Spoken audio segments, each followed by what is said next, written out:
ছোট মালিক আমাকে যা বলেছেন, যেইটুকু রাগারাগি আমাদের মধ্যে হয়েছে সেটা আমাদের স্বামী স্ত্রীর মধ্যের ব্যাপার।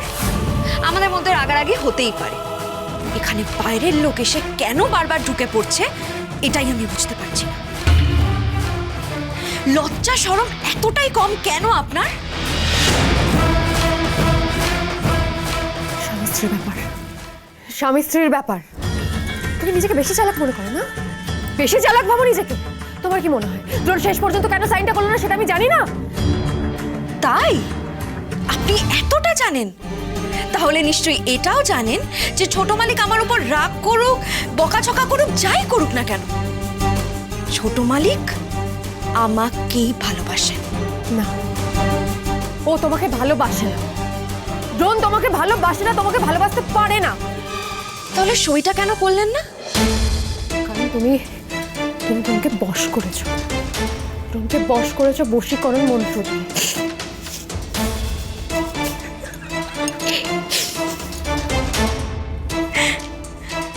কি বশীকরণ মন্ত্র? হ্যাঁ তাই। তোমাদের গ্রামে, তোমাদের সোসাইটিতে এসব খুব ভালো করে চলে। তোমরা সবাই ওই মন্ত্রতন্ত্র বশীকরণ এগুলো সব জানো। তোমার কি মনে আমি জানি না যে তুমি ড্রোনকে বশীকরণ করে মন্ত্র দিয়ে ওই এ বাবা, আপনি নাকি বেজায় শিক্ষিত, এত পড়াশোনা করা, এত কিছু জানেন, এত কিছু পড়েছেন, এইটা জানেন না যে সব বশীকরণ টশীকরণ আসলে বুঝলো কি এসবে কিছু হয় না? হয়, খুব হয়। তোমরা যারা বড় লোকের ছেলে ধরার জন্য ঘুরঘুর করো তাদের এই সমস্ত জানতে হয়। তাই আমি না হয় গরিব, বড় লোকের ছেলেকে ধরতে বসে আছি, কিন্তু আপনি অপলা ম্যাডাম, আপনি কেন ছোট মালিকের পেছনে এইভাবে? চুপ করো। তোমার এত বড় সাহস, তুমি আমার সঙ্গে নিজের তুলনা করছো? না না না না না, তা কেন করব?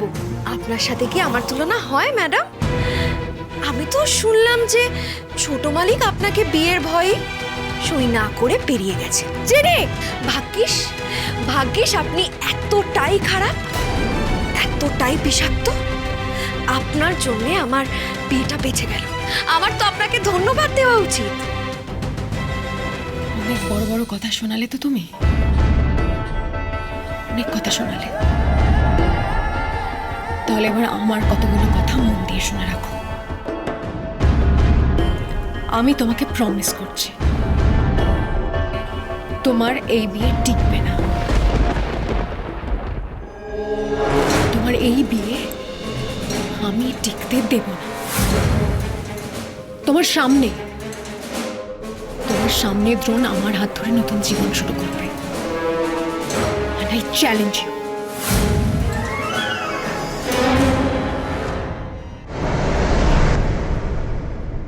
মা, ও মা, খেতে চলো। মা, কি হলো? খেতে চলো। দ্রোণ ফিরেছে? না, ও তো এখনো ফেরেনি।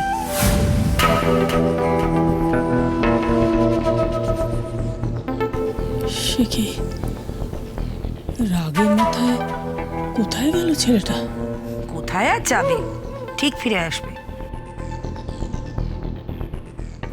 ওকে ফোন করেছে কেউ?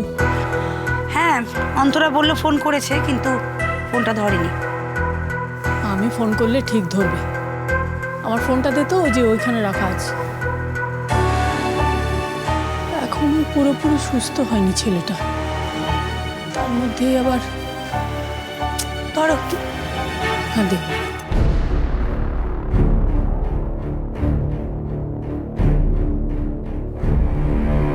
জিপটা বের করো।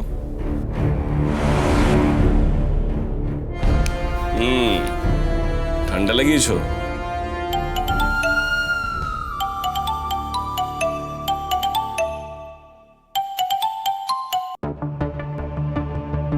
ওষুধ লিখে দিচ্ছি, ঠিক মতন খাইয়ে দেবেন, ঠিক হয়ে যাবে। ফোনটা ধরলো না তো? দাঁড়া না, ঠিক ধরবে, হয়তো ব্যস্ত আছে। ওষুধগুলো আমাদের এখান থেকে নিয়ে নেবেন, কম দামে পাবেন। ওষুধ না খেলে কিন্তু ইঞ্জেকশন দিয়ে দেবো। আপনারা আসুন।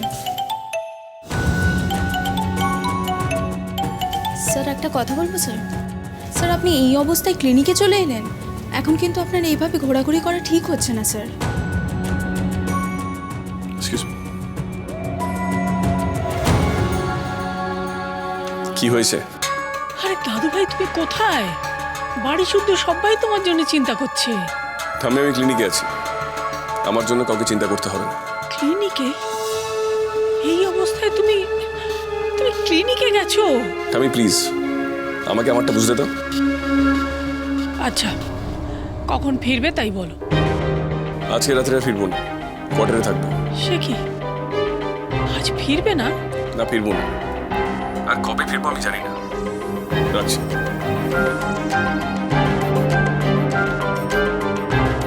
কি হলো মা, কেটে দিল?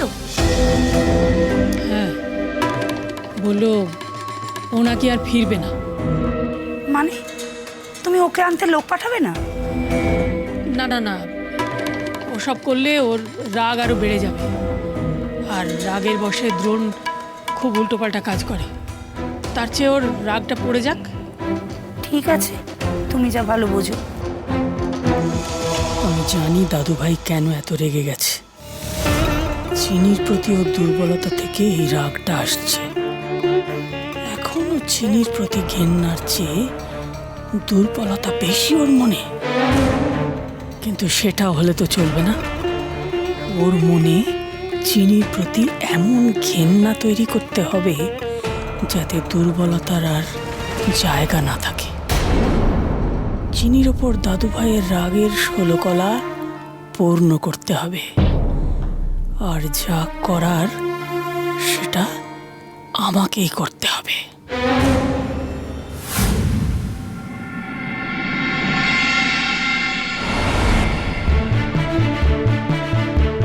কি যে হচ্ছে বাড়িতে কিছুই বুঝতে পারছি না। সব যেন কেমন কেমন ব্যাপার।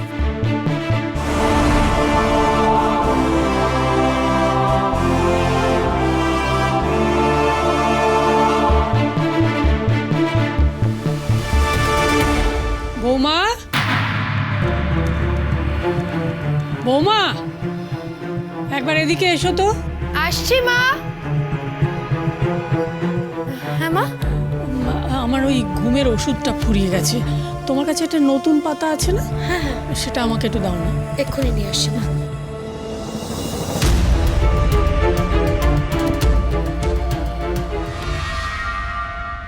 আচ্ছা, কর্তামা তাহলে এখন ঘুমের ওষুধ খাবে। তাহলে আমি আরো রাতের দিকে আসবো। ওষুধের ঘুমটা আরো গাঢ় হোক, তারপর যা থাকবে কপালে তাই হবে।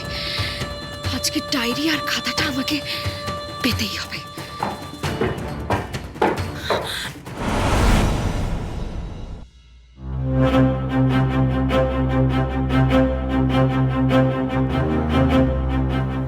না, এখানে থাকা নিরাপদ না। কেউ দেখে ফেললে? আপনার সামনে চিনির আর নিজেকে প্রমাণ করা হবে না ছোট মালিক।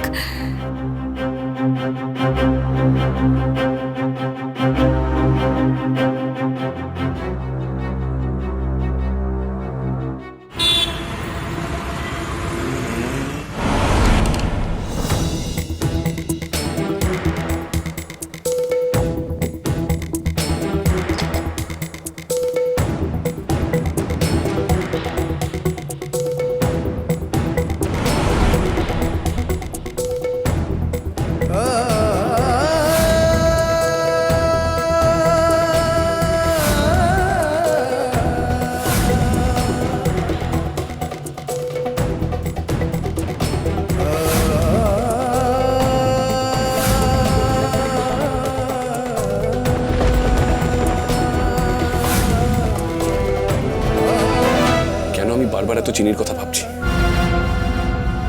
আমাকে তো সারা জীবন অনিলের সঙ্গে কাটাতে হবে, আর সেটা আমি মেনেও নিয়েছি।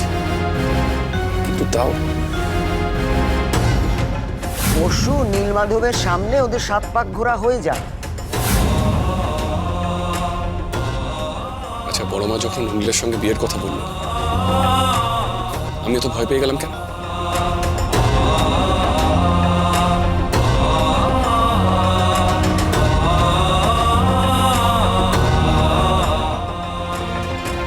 তো চিনিকে সহ্য করতে পারে না।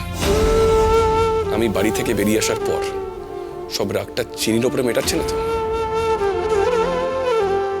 চিনি তো বড্ড অসহায় ওখানে, ওকে বাড়ি থেকে তাড়িয়ে দেবে না তো? আর ও যদি অভিমান করে বাড়ি থেকে বেরিয়ে যায়, বা ও যদি হারিয়ে যায় চিরকালের মতো? না না, আমাকে বাড়ি ফিরতে হবে, এক্ষুনি ফিরতে হবে।